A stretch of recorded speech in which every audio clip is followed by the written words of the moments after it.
Tracy Sabol tonight on EWTN News Nightly. Off the ballot, a state Supreme Court takes the GOP primary election to a new level of concern. We have a report and reaction. Message received and discarded.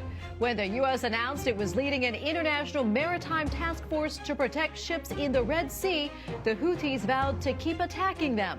We have analysis. End to the blockade.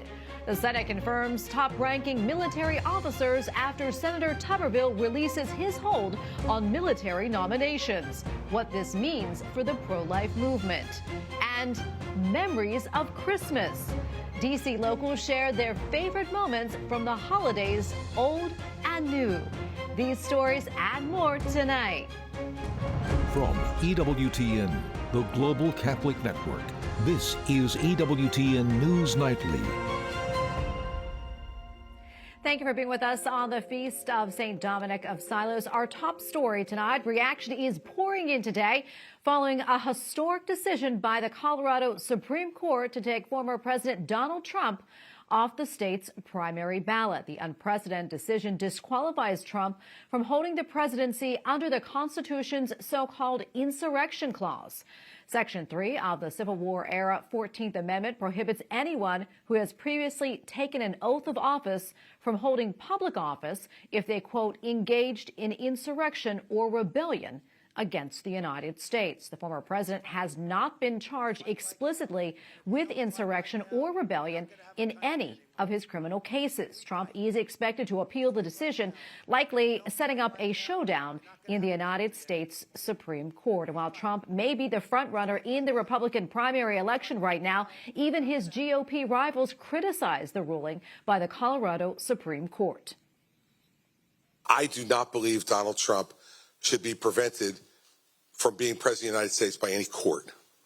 I think he should be prevented from being president of the United States by the voters of this country. There was no trial on any of this. They basically just said, what, you can't be on the ballot? Could we just say that Biden can't be on the ballot because he let in 8 million illegals into the country and violated the Constitution, which he has? I pledge to withdraw from the Colorado GOP primary ballot unless and until Trump's name is restored. And I demand that Ron DeSantis and Chris Christie and Nikki Haley do the same thing, or else these Republicans are simply complicit. Here with more on the decision out of the Centennial State and how it could influence the 2024 election is John Malm, Senior Legal Fellow at the Heritage Foundation and a constitutional law expert. John, great to be with you today. We appreciate it. So talk to us about how the Colorado court arrived at this decision. As you know, former President Trump has not been convicted of anything related to January 6th. Yeah, so there are 7 justices on the Colorado Supreme Court. They were all appointed by Democratic governors, by the way. 4 of the justices, in an unsigned opinion per curiam, so we don't know which justice wrote it, decided that Donald Trump did, in fact, engage in an insurrection through his conduct leading up to and including what happened on January 6, 2021, and that Section 3 of the 14th Amendment applies to him. It basically says if you were formerly a federal official and you took an oath to defend the Constitution and then you engage in an insurrection, you are disqualified from holding federal office. They said that this was a self-executing provision. It didn't require any additional action by Congress to implement it. The Colorado's election code provided a procedure that allowed for this kind of a determination, and that Donald Trump met it, and that there was also an argument that Donald Trump made, I think it's a pretty good one actually, that the insurrection clause was not meant to apply to a president or vice president. It was meant to apply to appointed officials and certain designated elected officials like senators and congressmen who are specifically mentioned in that provision, but not to the president or vice president. The court rejected all of that. 3 of the justices on the Colorado Supreme Court dissented from that ruling. They each wrote a separate dissent. 2 of them said that Colorado's procedures are just woefully deficient to make a determination as complex and fact-intensive as this, and that he was deprived of due process through this procedure. The 3rd justice not only said that, but also said that this disqualification provision, the insurrection clause, is not self-executing. It requires an act of Congress. No such act of Congress exists The closest analogy is the criminal law provision that you just cited that would, criminalize anyone who engages in an insurrection, but that Donald Trump has not been convicted or even charged with violating that statute. So, John, despite this ruling, is it possible he could remain on the ballot in Colorado? Well, not at the moment. So the court stayed its ruling until, I forget, it's either January 4th or 5th to allow for an appeal. Donald Trump certainly will appeal. And they said that, look, if he does appeal, then our order will be stayed until we get some further direction from the Supreme Court, either denying the appeal or accepting the appeal, whatever the Supreme Court says. There are cases like this pending in at least 13 other states. Today, the California Lieutenant Governor sent a letter to the Secretary of State urging the Secretary to consider all legal arguments to try to disqualify Donald Trump from the ballot in California. I think it's highly likely that the Supreme Court of the United States will hear this case, even though they probably don't want to. So this is probably not the last word that we've heard on this subject. John, has this ever happened before in the history of the United States? Certainly not. So this provision was enacted again as part of the 14th Amendment because you had a lot of former federal officials, judges, congressmen who sided with the South during the Civil War, and then after the war wanted to return to their former positions. In fact, Alexander Stephens, the vice president of the Confederacy, tried to become a senator. So this provision was put in place to try to keep them from doing that. Although even eventually there's a provision that says Congress can waive this disqualification clause by a 2/3 vote of both houses of Congress. And ultimately they decided to do that for all of the former people who had fought on behalf of the Confederacy. But no, nothing like this has happened. Actually, something like this did happen recently to a local elected official in New Mexico who was in the Capitol on January 6th. There was an effort made to disqualify him from holding office, and the judge ruled against him. That case was not appealed. But that's the only instance that I know of where this has ever happened. Well, this is going to be definitely something to watch, and we will be watching it. John, thank you so much for coming on. We appreciate your time, as always. God bless. My pleasure. Good to be with you. President Joe Biden reacts to former President Trump being booted off the ballot in Colorado. One reporter asked him if Donald Trump is an insurrectionist. White House correspondent Owen Jensen reports. Tracy, traveling to Milwaukee to give a speech on Bidenomics, President Joe Biden told that reporter it's self-evident that Donald Trump is an insurrectionist and tried to overturn the 2020 election. Here's how the brief interaction near Air Force One played out. At first, President Joe Biden did not want to comment on the Colorado case involving Donald Trump. But then he approached reporters, with one of them asking, "Is Trump an insurrectionist, sir?" Well, I think certainly they're self-evident. You saw it all. Now, whether the 14th Amendment applies, I'll let the court make that decision. But he certainly supported an insurrection. And no question about it. None. Zero. And he seems to be doubling down on about everything. The president was also asked about the hostages being held by Hamas and whether he's expecting a hostage deal anytime soon. There's no expectation at this point, but we are pushing. Well, good morning, everyone. And at the U.S. State Department today, President Biden's top diplomat told reporters, on the question of hostages and a pause, this is something we'd very much like to see happen. As you know, we were instrumental in getting the first humanitarian pause that facilitated the release of 110 hostages. More than 100 captives are still being held by Hamas and other groups. Americans are among them. Israel has been very clear, including as recently as today, that it would welcome returning to a pause in the further release of hostages. The problem was and has been and remains Hamas. Blinken also told families of Americans being wrongfully detained anywhere in the world, do not give up hope. We're with you. The president is with you. And he's working for you every single day to bring your loved ones home.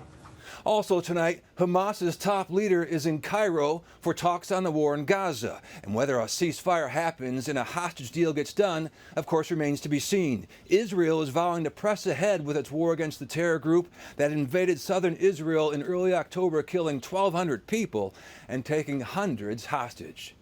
At the White House, Owen Jensen, EWTN News Nightly. Well, as the war rages on, a grim milestone. The Hamas-run health ministry reports more than 20,000 people have been killed in Gaza since October 7th. In the north, videos published Wednesday show heavy airstrikes in Jabalia area of northern Gaza. At least 46 people have been killed in the area, and it is estimated that dozens are still under rubble. In the southern part of the territory, thick smoke could be seen near a hospital in Rafah. Israeli airstrikes are bombarding the area as the death toll rises. Israel is coming under mounting pressure to halt or scale back its attacks. But just today, Prime Minister Benjamin Netanyahu said the war will not end until Hamas is eliminated. Well, the United States and Venezuela have agreed to a prisoner swap. A close ally of Venezuelan President Nicolas Maduro has been released. In exchange, the United States received 10 Americans who had been imprisoned in the socialist nation. It represents a major move by the White House to improve relations with the oil-producing country. President Maduro has committed to holding free and fair elections next year. President Biden reacted to the news. There's an aircraft on their way home to the United States. And we've secured the release of every American being held in Venezuela on their way home. Well, the U.S. Senate has confirmed 11 top-ranking military officers. This comes after Republican Senator Tommy Tuberville released his year-long blockade of promotions in protest of the Department of Defense's abortion policy. Democrats say the confirmations are long overdue. These 11 flag officers have now been approved, joining the rest of their colleagues who we approved a few weeks ago. That's good news. The confirmations passed without debate, officially ending the Alabama Republicans' blockade. The Senate moved quickly, in part, to wrap up its work before a holiday recess. Critics say Senator Tuberville's stance threatened national security. Pro-lifers applauded the Alabama Republican, who said that he was assured by many military leaders that readiness was not being affected. While during the pandemic, thousands of military service members were forced from the ranks for refusing to receive the COVID-19 vaccine. And now Republican lawmakers tell EWTN News Nightly they are renewing calls for the Defense Department to reinstate the discharged service members, calling it a matter of fairness and readiness. 8,000 military men and women were disrespected and dismissed. And we have readiness issues, we have recruitment challenges. These are heroes that volunteered to serve their country. They ought to be brought back with full rank, back pay, and an apology from the Secretary of Defense. Several Republican lawmakers introduced a bill to do just that. Senator Joni Ernst, an Army reservist and Iraq War veteran, says the military needs experienced soldiers, especially since all of the branches failed to meet recruitment goals last year. It is important to offer that back to those former members of the Army, see if they would be willing to come in. It would be good to have those that have solid experience back in our military and serving, if that's what they so choose. But Democratic Senator Mark Warner, Intelligence Committee Chair, tells EWTN the measure would damage military authority. Notion that we're going to retroactively undermine what in effect was the chain of command would raise problems. Let me look at it first. And the Pentagon isn't on board either, saying in a statement, quote, DOD is not currently pursuing back pay to service members who were dismissed for refusing to take the COVID vaccination. At the time that those orders were refused, it was a lawful order. The defense policy bill recently passed by Congress only requires the Defense Department to inform those discharged service members about the process to follow for reinstatement. It would also grant requests to correct their personnel files, allowing them to qualify for full retirement benefits. Republicans say they will continue to fight. And we have a lot more still to come here on EWTN News Nightly, including heading to the polls, while the international community is keeping a close watch on elections in a West African nation. And analysis of the Red Sea attacks by the Iranian-backed Houthi rebels.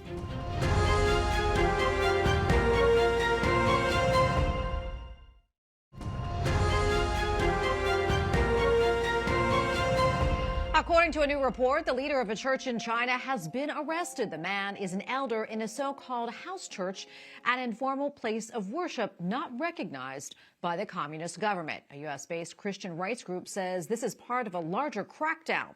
The elder's family, including his 6-year-old daughter, are pleading for his release. Well, as we reported earlier, the defense secretary made a surprise visit to a U.S. Navy aircraft carrier stationed off the coast of Israel. Lloyd Austin thanked the nearly 4,000 sailors on the USS Gerald Ford for giving up their holidays to continue their mission of monitoring the war between Israel and Hamas. The other U.S. aircraft carrier in the region, the USS Dwight D. Eisenhower, is patrolling the mouth of the Red Sea. This after many commercial vessels have come under attack from Iran-backed Houthi rebels. They say the strikes will continue until Israel stops its bombardment of Gaza. And we turn now to Simone Leiden, senior fellow at the Strauss Center and former Deputy Assistant Secretary of Defense for Middle East Policy. Simone, great to be with you today. A lot to discuss, but first, let's talk about the Red Sea and why it's so important. The Red Sea is one of the major shipping routes that container ships use globally. So in terms of global trade, that's one of the main thoroughfares that is used. And the Houthi rebels, they have said that they have the capability to turn the Red Sea into a graveyard, and they will not stop what they call their military operations, despite the launch of Operation Prosperity Guardian. That said, what do they have to gain by doing all this, and what do you think their end game is? Well, I think it's important to take a step back and recognize that the Houthis, the Iranian-backed Houthis, are actually just one branch of the big kind of malign Iranian tree, which Hamas is another branch, Hezbollah is another branch.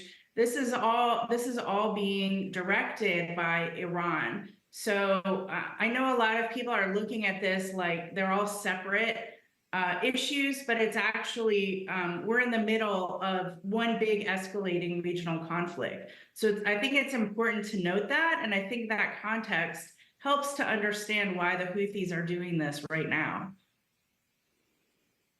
Yeah, a really significant point right there. It is reported that more than 100 container ships have been rerouted due to the attacks by the Houthis specifically. Can you talk to us about how this is possibly impacting global trade and maybe the supply chain? Absolutely. In fact, today, it's been announced that, in essence, all major container lines have abandoned the region, even after the announcement of Prosperity Guardian. So we're talking about, all manner of global trade. Obviously, the Bab el-Mandeb, the Strait, the Red Sea overall is where a lot of the kind of global energy trade, like oil, that's used, again, across the globe, transits. So any possible good that you can imagine that would be on a container ship crosses the Red Sea and the Bab el-Mandeb in particular. So in terms of snarling global trade, yes, it is today massively snarled, and it's going to get worse and worse. When you hear the major Greek shipping companies announce, as they have today, that they are no longer transiting the Red Sea, that is highly significant. That is a highly significant development, and I think that we will be seeing the second and third order effects of this very shortly. Very shortly. Yeah, and a big concern, I'm sure, for the global economy and possibly inflation. We have about a minute or so left, Simone, but where do you see this all going, and what could be next? Well, I think one of the things that's incredibly significant about this moment is how weak the United States military looks, and it pains me to say this, but even with the announcement of Operation Prosperity Guardian and the increased number of ships that are supposed to be protecting, these are U.S. Navy ships and coalition Navy ships that are supposed to be protecting these big kind of container ships, nothing has changed. In fact, it's clear that these big container ship companies don't believe that the U.S. military and its coalition partners are going to protect them. That is significant, and I think calls for a change in policy that the U.S. I believe should have done many months, if not years ago, and actually imposing costs on the Houthis and indeed on all of the Iranian proxies that are causing such problems in the region, and will continue to do so at great cost and expense to everybody else, in both blood and treasure. Well, Simone, thank you so much for weighing in. We really appreciate your time and expertise. Thank you very much. All voters are headed to the polls today in the Democratic Republic of Congo. Around 44 million people, or roughly half of the population, are expected to cast a ballot. Officials say voting will be extended amid widespread problems. There are reports of delays of up to 7 hours just to cast a ballot. There are also worries about more than 1 million citizens who were unable to register to vote because of the deadly conflict in the eastern part of the West African nation. The international community is watching the vote in part because of Congo's natural mineral resources, which are crucial to the global economy. Up next on EWTN News Nightly, bah humbug. Who is the lucky winner of this year's Ebenezer Award? Stay tuned. We'll tell you. Plus, happiness and cheer. Hear what makes Christmas so special for those in the nation's capital.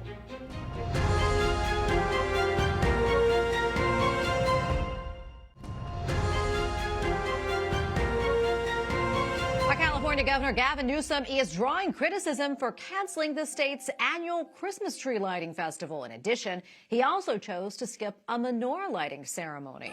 The Democrat closed the nearly 100-year-old traditional Christmas tree lighting to the public and instead held a virtual event for his family and select guests. The move drew the notice of a law firm specializing in religious liberty cases. And this week, Beckett said Governor Newsom had won its Ebenezer Award for being the biggest Scrooge during the holidays. Bah humbug, huh? Well, locals and visitors shared some of their favorite Christmas memories with us last night while visiting the National Christmas Tree in Washington, D.C. Give a listen.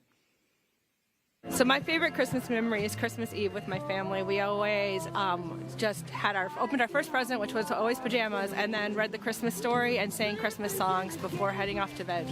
And I've loved it. It's my favorite thing. I still do. My favorite Christmas memory is one that I'm making right now, visiting from England. Visiting from England? I am. Who are you visiting? My family, my son, his beautiful wife, and two of my beautiful granddaughters. Those are wonderful Christmas memories right there, and we hope that they make many, many more this year. Merry Christmas to them. Well, meanwhile, at the Vatican, Pope Francis held his final general audience before Christmas, and he says that the nativity scene teaches us simplicity and joy. Una caratteristica del presepe nasce come scuola di sobrietà. And his weekly talk at the Vatican, the Holy Father focused on the image of the creche. He specifically reflected on the first nativity scene from St. Francis of Assisi 800 years ago. The Holy Father explained the scene is like a living gospel and a place of encounter where we bring to Jesus the expectations and worries of life, just as the shepherds of Bethlehem did. We thank you for watching tonight, and remember, you can follow us on social media, Facebook, X, and Instagram at EWTN News Nightly. I'm Tracy Sabol. We leave you tonight with a look at the newly unveiled Christmas lights in Seoul, South Korea. Good night and God bless.